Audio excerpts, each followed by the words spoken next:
On the Ford Ranger kit, you're going to notice two wires just a short distance from where you mount the bracket near the rear seats. So these are our profile wires to tell it whether we're going to either be charging AGM under the seat. We should be using either AGM or lithium because it's inside a cab. You want a fully sealed battery, or you could go lead crystal.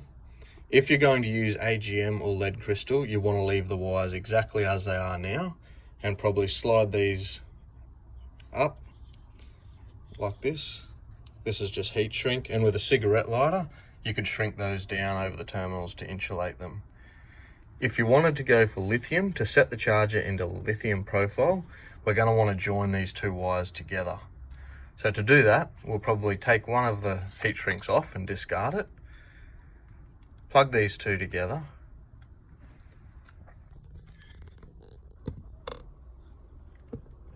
like this, and then slide the heat shrink over and shrink it down. So that's lithium profile. Now I'll just show you how to shrink the heat shrink. I've got a little cigarette lighter here. Just light it up, wave it just back and forth underneath the heat shrink.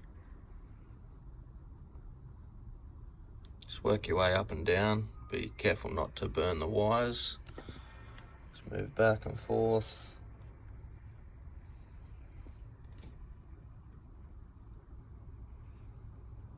Like that, just to keep the join together.